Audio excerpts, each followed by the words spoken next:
오늘은 역사를 잇다라는 주제로 역사에 대해서 여러분과 대화를 좀 하려고 합니다.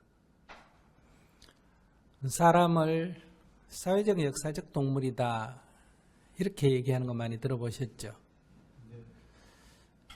왜 사람을 사회적 역사적 동물이라고 하느냐? 사람은 혼자 사는 존재가 아니고 관계 맺고 같이 사는 존재다. 그래서 중국에서는 이렇게 사람인 자를 두 사람이 서로 의지해 있는 것으로 이렇게 표시를 하지 않습니까? 이 관계 맺음, 이 관계라고 하는 데는 두 가지 관계가 있습니다. 공간적 관계가 있고 시간적 관계가 있다. 공간적 관계라는 것은 나하고 너가 손을 잡고 우리가 되는 관계가 공간적 관계고, 시간적 관계라는 것은 어제에 이어서 오늘이 있고 오늘에 이어서 내일이 있다 이런 얘기죠. 그래서 이 공간적 관계를 사회라고 말하고 이 시간적 관계를 역사라고 말을 합니다.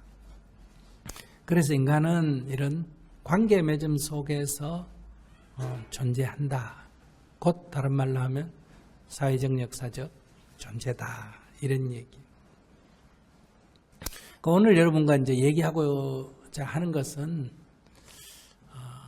사회적 존재로서의 인간을 어떻게 볼 거냐 하는 게 오늘 주제가 아니고, 역사적 존재로서의 인간, 특히 이제 오늘 주제는 우리 민족사에 대한 겁니다.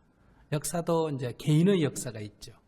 소위 가족사 이렇게 말할 수 있고, 이제 한 지역 지방의 역사 이런 것도 있고, 한 국가 또는 민족의 역사 이런 것도 있고, 또 세계사도 있고 문화사도 있고, 뭐 역사라는 것은 여러 종류의 역사가 있는데, 오늘 이제 우리가 관심을 갖는 것은 지금 대한민국으로 하는 국가가 앞으로 어떻게 미래를 향해서 나아가야 될 것인가 하는 우리가 어떤 미래의 어떤 희망, 비전을 만들기 위해서 지금 역사 공부를 하고 있기 때문에 주로 민족사 중심의 얘기가 될 것 같습니다. 국가 또는 정부가 어떤 국가의 어떤 발전을 기할 때는 현재 우리 국가가 처해 있는, 또는 우리 민족이 처해 있는 이 현실 속에서 우리가 이 시대에 어떤 일을 해야 되겠느냐, 어떤 것이 가장 중요한 이 시대의 과제인가, 이걸 보통 시대적 과제다 이렇게 말을 해요. 일제시대 같으면 사람마다 집단마다 다 과제가 다릅니다. 학생은 공부를 해야 되는 게 중요한 과제고, 농사 짓는 사람은 농사 짓는 것이 과제고, 상업하는 사람은 장사하는 것이 과제고, 이렇게 각 그 개인에게는 자기 나름대로의 삶의 과제가 있다는 거죠. 그런데 우리 민족 전체, 그 당시에 2천만이면 2천만, 3천만이면 3천만 전체 공통된 과제가 뭘까? 그 사람마다의 과제는 서로 상충될 수도 있어요. 이 사람에게 유리한 것이 이 사람에게 불리할 수도 있습니다. 그러나 이 다수 전민족의 입장에서 공통된 과제가 뭘까? 이렇게 본다면 우리 전체 2천만, 3천만 민중들이 살아가는 데 있어서 삶의 가장 큰 장애가 뭘까? 그건 바로 나라를 빼앗겼다는 문제예요. 물론 개인으로는 오히려 일제히 침략을 받아서 식민지 지배를 당할 때 자기의 삶이 어때요? 유리해진 그런 사람도 물론 있겠죠.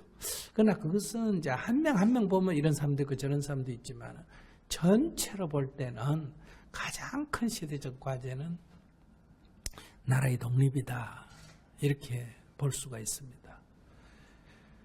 그 다음에 이제 나라가 분단됐을 때 이 분단이 우리의 발전의 가장 큰 장애다 하면 어때요?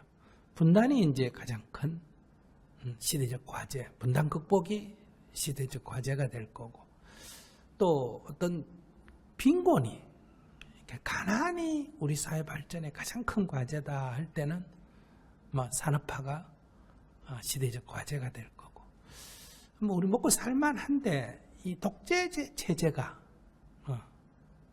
이 사람의 삶의 행복을 억압하는 가장 큰 과제다 이럴 때는 민주화가 시대적 과제가 될 거고, 전쟁이 일어나서 이제까지 우리가 해놓은 것이 다 폐허가 될 위험이 있다 이럴 때는 평화가 시대적 과제가 된다 이렇게 말할 수가 있습니다. 그러니까 시대마다 이제 적절한 시대적 과제가 있는데, 이 시대적 과제를 잘 인식을 하고 그 시대적 과제를 해결하려고 우리가 힘을 모으면 이제 국가가 발전하고, 그 시대적 과제를 외면하고 이제 부분적인데 너무 이렇게 국민의 에너지나 국가의 에너지를 투자를 하게 되면 이제 국가 발전에 큰 장애가 된다. 이제 이렇게 볼 수가 있죠. 이제 그런 면에서 첫째, 이 시대적 과제, 즉 역사관이 바로 써야 된다. 시대적 과제가 뭔지를 분명히 아는 게 이제 역사관의 정립이다. 이렇게 볼 수가 있습니다. 그러면 이제 이렇게 됐을 때, 이 과제만 갖고 무조건 정책을 세우면 되느냐? 그건 아니에요. 이때 우리 주변에 있는 나라들하고의 관계, 이걸 잘 살펴야 됩니다. 지금 주변에 있는 중국의 입장은 어떻고, 일본의 입장은 어떻고, 미국의 입장은 어떻고, 러시아의 입장은 어떻고, 유럽의 입장은 어떻고, 전 세계에 우리가 관계 맺고 있는 이 관계가 지금 도대체 국제 정세가 어떠냐, 이걸 고려해야 돼요. 이제 이걸 고려 안 하고 해서 가장 실패한 대표적인 분이 이제 대원군의 계획이다, 이렇게 볼 수 있죠. 우리 안에 것만 보니까 이 소위 세도 정치의 폐해가 크니까 이걸 개혁을 해야 되겠다. 그런데 주변 정세를 안 본 거예요. 이게 바로 주변 정세는 소구동점에 소위 이 제국주의가 식민지 지배를 향한 침략이 도래하고 있는데, 이걸 봐야 된다는 거예요. 또 새로운 문명이 일어나고 있는 이거를 봐야 되는데, 이런 걸 안 봄으로 해서 본인은 상당히 개혁적이었는데 역사 속에서 보면 수구적인 사람으로 평가가 된다는 거죠. 이게 바로 이 주변 정세를 다 고려하지 않았다는 거예요. 그러면 주변 정세를 고려했다 하더라도 자기 역량을 봐야 돼요. 우리의 주체 역량이 어느 정도 되느냐. 이 주체 역량이 좀 강하면 좀 주도적으로 할 수 있을 거고, 주체 역량이 좀 약하면 어때요? 유리한 쪽으로 좀 협력을 한 쪽으로 좀 관계를 해서 이렇게 점차적으로 나가야 될 거고, 이 주체 역량의 파악이 돼야 된다. 이런 것이 점검이 되더라도 이제는 그때그때 상황 따라 이제 전략과 전술을 이제 활용해야 된다. 좀 장기적인 목표를 세우는 게 전략이라면 그때그때 상황에 맞게끔 이제 능동적으로 대응을 해야 된다. 이제 이렇게 해야 이제 국가의 어떤 발전을 도모할 수가 있다는 거죠. 그러니까 우리가 역사관만 선다고 나라를 새롭게 세우는 건 아니에요. 그러나 이 가운데서 가장 중요한 그리고 기초가 되는 게 뭐냐? 역사관의 정립이다. 이렇게 볼 수가 있습니다. 그러면 이제 우리 본론으로 돌아가서 이제 우리 민족사를 살펴봤을 때 우리 국민들이 우리 역사에 대해서 어떻게 생각하느냐? 다 잘 안다고 하거나 안 그러면 자긍심을 갖는다고 할지 몰라도 조금 더 깊이 들어가서 객관적으로 살펴보면 민족사적 열등감을 갖고 있다는 거예요. 그 열등감으로 표현된 대표적인 언어가 뭐예요? 약소민족이라는 거예요.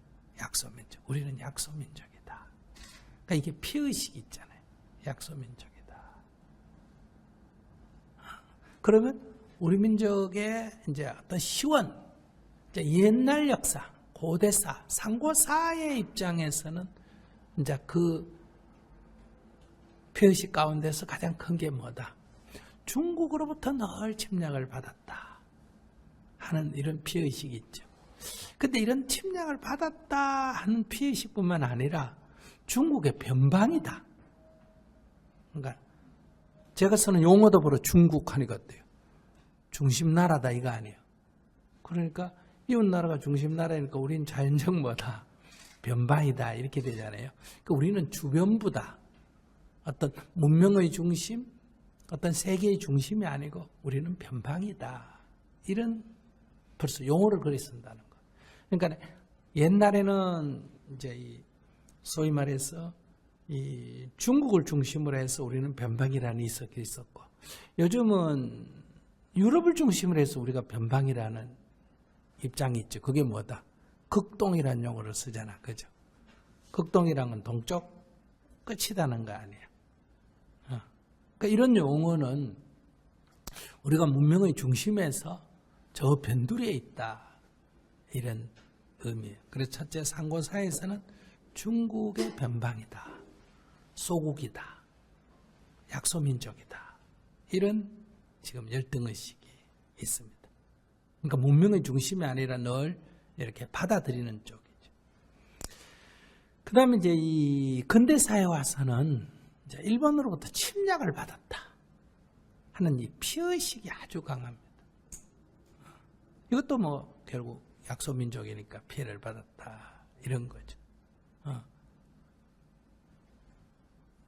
그 다음에 이제 세 번째는 후진국이다는 의식이 있어요.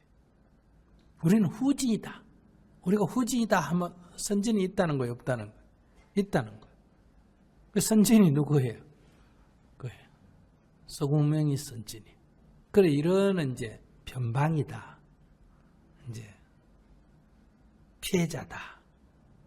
안 그러면 후진이다. 이런 용어를 우리 스스로 쓴다는 거예요. 그 왜 우리는 이렇게 됐느냐? 진짜 변방이라서 그러냐? 진짜 약소민족이냐? 진짜 피해자냐? 진짜 후진이냐? 그런 요인도 물론 있습니다. 그러니까 이런 것들이 사실에 기반을 두고 있다면 극복하기가 어렵죠. 이걸 사실대로 받아들이고 그러면 이 변방이고 작고 늦고 하는 여기를 기초로 해서 우리가 좀 더 앞으로 나가보자 계획을 이렇게 세워야 되는데, 이제 제가 볼 때는 이거는 사실에 기초한 게 아니고 역사적 왜곡, 사실이 왜곡돼서 이렇게 잘못된 의식을 갖고 있다 이런 얘기. 그렇다면 이건 바로 잡으면 해결이 될 일이. 이런 민족사적 열등의식이 사실에 기초한다면 실력을 쌓아서 극복을 해야 되고, 이게 정보가 왜곡이 돼서 생긴 거라면 그 사실을 밝히면 이건 저절로 극복이 될 수 있는 거다. 자, 그런 데서 오늘 얘기의 특히 중심은 이 셋 중에서 이제 아주 뿌리 깊은 이런 소수민족, 변방민족 하는 변방이라는 이 의식을 어떻게 극복할 건지, 이게 사실이냐? 진짜 우리가 문명의 아시아에서, 동아시아에서 우리가 변방이었느냐? 이런 얘기예요. 현실은 변방이 돼 있었어요. 그런데 처음부터 변방이었느냐? 이거예요. 그래서 이 부분을 이제 우리가 한번 점검해 볼 필요가 있다. 이게 이제 우리가 보통 상고사다 이렇게 말하기도 하고, 우리 민족의 어떤 시원이다, 민족의 시작이 어떻게 됐느냐 이렇게 말할 수도 있습니다. 지금 어쨌든 그런 거를 찾아갈 때 그냥 우리 민족이 뭐 세계의 중심이었다 이렇게 얘기하는 거는 이제 보통 약소민족들이 갖는 대표적인 그 소위 그 약소민족의 열등의식을 극복하기 위해서 과장하는 것이, 이것이 뭐 전 세계적 현상입니다. 앞으로 얼마가 지나면 지구 축이 바뀌고 바다가 땅이 되고 땅이 바다가 되는 이런 과정을 거쳐서 우리 민족이 세계의 중심이 될 거라든지, 자, 과거에 그랬다든지 이런 얘기들은 작은 나라일수록 더 심합니다. 근데 이제 그런 측면에서 소위 우리가 어떤 역사적 사실이나 어떤 과학적 합리성에 기초하지 않고 그냥 믿음으로 신앙처럼 하는 뭐 그런 것을 우리가 이 자리에서 얘기할 건 아니고요. 그렇게 이제 믿고 그렇게 주장하는 사람은 뭐 얼마든지 있습니다만은 그걸 우리가 이 자리에서 하려는 건 아니다 이런 얘기예요. 그래서 우리는 가능하면 사실에 근거해서 또 사실에 근거해서 조금 유추를 해볼 때 이런 의문점이 남게 되는 거죠. 이제 그런 것들을 밝혀나가면 우리가 역사적인 좀 진실에 근접할 수 있지 않느냐.